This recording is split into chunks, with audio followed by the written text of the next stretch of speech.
Hey guys, my name is Davis Robinson, and this is my presentation on my flight plan that I did from Blacksburg, KBCB to Stafford Regional Airport, KRMN.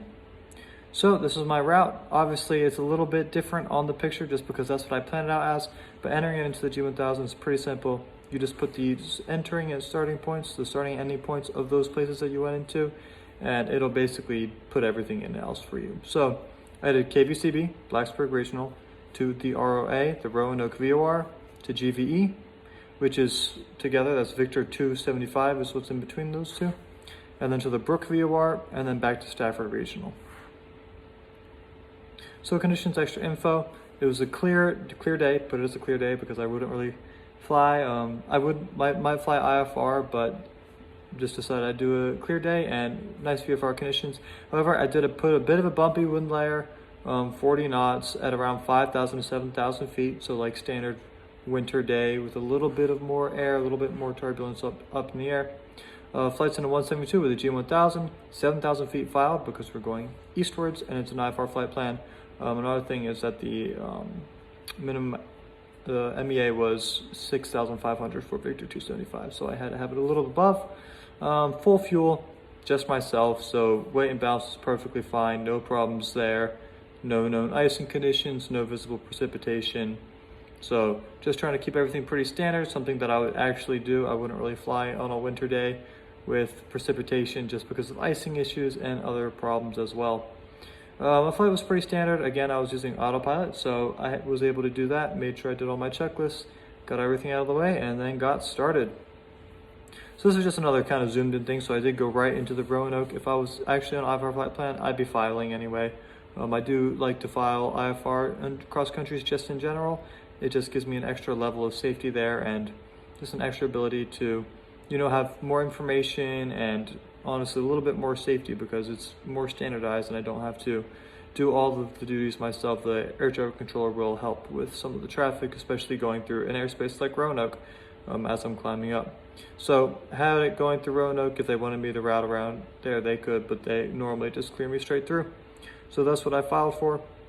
Sorry, it was Victor 375 was it, was the thing. But anyway, so Roanoke VOR is where I entered that airway. The GV VOR is where I exited. And then I go direct from there to the Brook VOR. And then go land at Stafford, probably off of the RNAV 15 approach.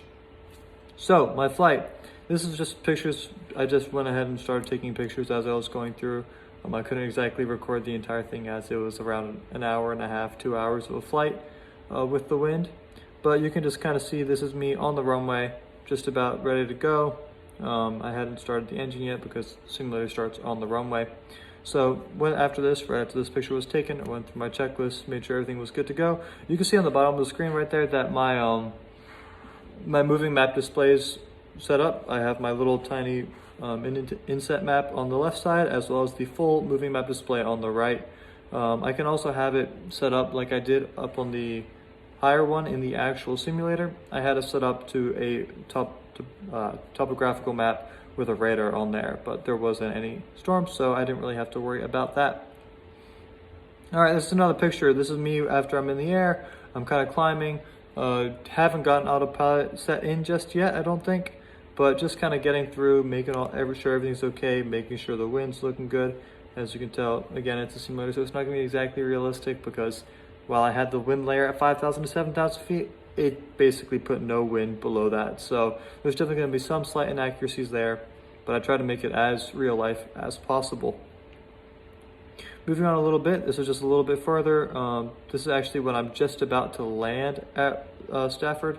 The rest of the flight was pretty smooth. I just kind of put on autopilot and waited and just made sure I was checking my systems, checking the map, making sure I was staying on top of everything.